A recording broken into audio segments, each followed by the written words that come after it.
ഇന്ന് ആ സർക്കാർ പറയുന്നത് എന്താണ്? ഒരുമിച്ച് തുടരാം. എന്തു തുടരാം? അഴിമതിയോ, ശബരിമല കൊള്ളയോ, ഡോക്ടർമാരെ ദ്രോഹിക്കുകയോ, കർഷകർക്ക് കാശ് കിട്ടാത്തൊരു സ്ഥിതി തുടരാമെന്നോ? എന്താണ് തുടരാമെന്ന് പറയുന്നത്? സംസ്ഥാന സർക്കാരിന്റെ ഓരോരോ ഫെയിലിയർ 10 കൊല്ലം കഴിഞ്ഞിട്ട് ഭരിച്ച ഒരു സംസ്ഥാന സർക്കാർ ചെയ്യേണ്ടത് എന്താണ്? ഒരു റിപ്പോർട്ട് കാർഡ് മുമ്പിൽ വെക്കുക. ഞങ്ങൾ ഇതെല്ലാം ചെയ്തു, ഇതെല്ലാം ശരിയാക്കി, നിങ്ങളുടെ ജീവിതത്തിൽ വ്യത്യാസം കൊണ്ടുവന്നു. ഇന്ന് അതല്ല കാണുന്നത്. ഓരോരോ മേഖലയിൽ, അത് വിദ്യാഭ്യാസമാണോ, കർഷക മേഖലയാണോ, മത്സ്യത്തൊഴിലാളി മേഖലയാണോ, ഇന്നിപ്പോ ഡോക്ടർമാർ സമരം, കുറച്ചു ദിവസം മുമ്പേ നമ്മൾ ആശാ വർക്കേഴ്സിന്റെ സമരം കണ്ടു. ഒരു ടോട്ടൽ 100% ഫെയിലിയർ ആയ സർക്കാരാണ് കഴിഞ്ഞ 10 കൊല്ലം ഇവിടെ ഭരിച്ച് 22 ലക്ഷം കോടി ചെലവാക്കിയ സർക്കാരാണ് പിണറായി വിജയന്റെ സർക്കാർ. ശകലം ഉളുപ്പുണ്ടെങ്കിൽ രാജിവെച്ച് പോണം. ഇനി നാടിനെ ദ്രോഹിക്കരുത്. മതിയായി.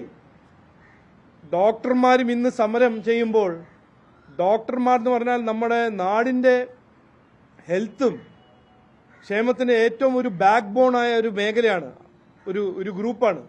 അവരും സമരം ചെയ്യാൻ നിങ്ങൾ നിർബന്ധിക്കുന്നു, ഫോഴ്സ് ചെയ്യുന്നു. അതാണ് സ്ഥിതി.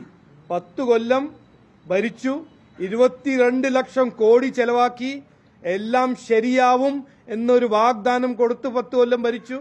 എന്നിട്ട് ഇതാണ് സ്ഥിതി. പോവാൻ സമയമായി എന്ന് ഞാൻ പറയാൻ ആഗ്രഹിക്കുന്നു.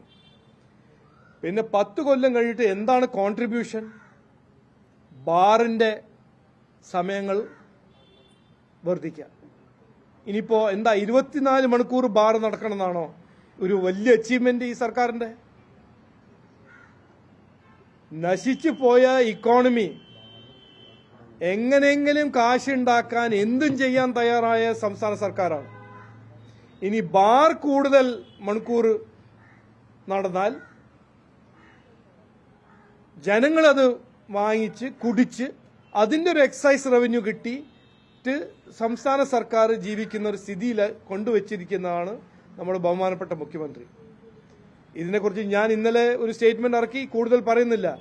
ഇതൊരു എന്താ പറയാ, എനിക്ക് തന്നെ ഒരു മലയാളിയായ ഞാനും എത്രയോ പേര് ഇത് കാണുമ്പോൾ വളരെ സങ്കടം. എല്ലാം ശരിയാവും എന്നാണ് പറഞ്ഞത് 10 കൊല്ലം മുമ്പേ. ഒന്നും ശരിയായില്ല. ഇന്ന് ബാർ വഴി ആണ് ഈ സർക്കാർ കാശുണ്ടാക്കുന്നത്. അവസാനം ലവ് ജിഹാദിനെ കുറിച്ച് 2 വാക്ക് ഞാൻ പറയാൻ ആഗ്രഹിക്കുന്നു.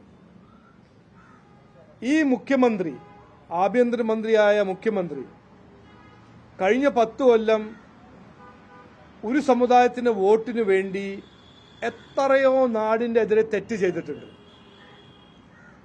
ഹമാസിനെ വിളിച്ച് നമ്മളെ കുട്ടികളെ റാഡിക്കലൈസ് ചെയ്യുക, അതുപോലെ തന്നെ മൂക്കിന് മുമ്പിൽ നടക്കുന്ന ലവ് ജിഹാദ്, ഇത് എല്ലാവർക്കും അറിയാം, ഇത് നടക്കുന്ന കാര്യമാണെന്ന്. അതിനെക്കുറിച്ച് ഒന്നും ചെയ്യാണ്ട് ഒരു മൗനമായിട്ട് ഇരിക്കുക. ഇതെല്ലാം അപകടമായ കാര്യങ്ങളാണ് നടക്കുന്നത്. കഴിഞ്ഞ 10 കൊല്ലം എല്ലാം ശരിയാവും എന്ന് പറഞ്ഞു, ഇനിയിപ്പോ ഒന്നായി തുടരാമെന്ന് പറയുന്നു. ഞാൻ പറയാൻ ആഗ്രഹിക്കുന്നത് ഇതാണ്: CPMന്റെ സർക്കാർ പുറത്തു പോവാൻ സമയമായി. കോൺഗ്രസിന്റെ ഒപ്പം എനിക്ക് അങ്ങനെ ഒരു എഗ്രിമെന്റ് ഒരു കാര്യത്തിലും ഇല്ല. പക്ഷേ കടക്ക് പുറത്ത് എന്ന് കോൺഗ്രസ് പറയുമ്പോൾ അത് ഞാൻ സമ്മതിക്കുന്നു. ഒരൊറ്റ വ്യത്യാസമേ ഉള്ളൂ. മാറി മാറി ഭരിച്ച കോൺഗ്രസും CPMഉം ഞങ്ങൾ പറയുന്നതും ജനങ്ങൾ പറയുന്നതും രണ്ടുപേരും കടക്ക് പുറത്ത്. ഇനി വരേണ്ടത് ഒരു കേരളം, വളരുന്ന കേരളം, ഒരു വികസനം, എല്ലാവരുടെ ഒപ്പം എല്ലാവർക്കും വേണ്ടി ഒരു വികസനം സൃഷ്ടിക്കുന്ന ഒരു കേരളം, നല്ലൊരു ഭരണം, ജനങ്ങളുടെ പ്രശ്നങ്ങൾ പരിഹരിക്കുന്ന ഒരു ഭരണം ആണ് ജനങ്ങളുടെ ആവശ്യം. ഇത് പറഞ്ഞ് വാക്ക് നിർത്തുന്നു. നമസ്കാരം, നന്ദി.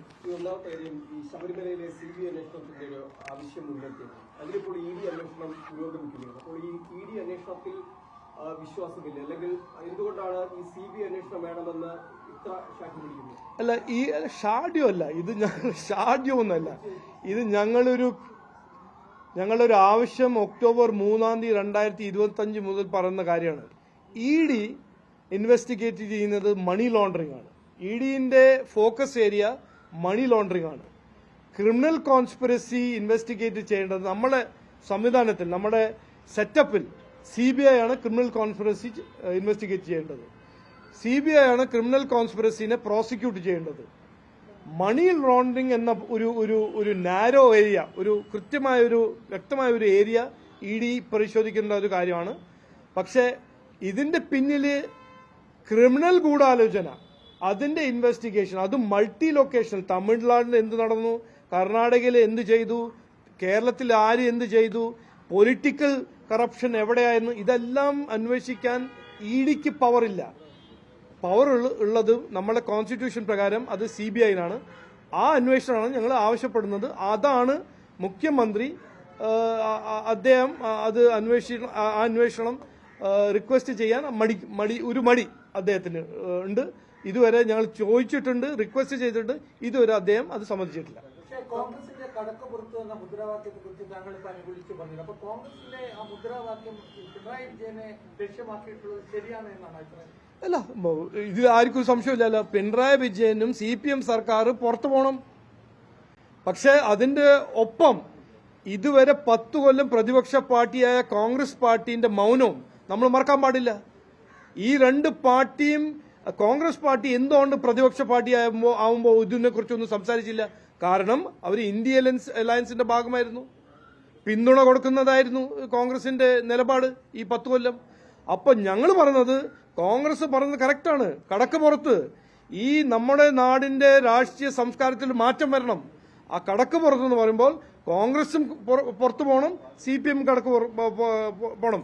കാരണം ഇവര് രണ്ടും രാഷ്ട്രീയ ഇരട്ടകളാണ്. ഇതിൽ ഒരു സംശയം ആർക്കും ഉണ്ടാവാൻ പാടില്ല, ഇല്ല എന്നാണ് ഞാൻ മനസ്സിലാക്കുന്നത്.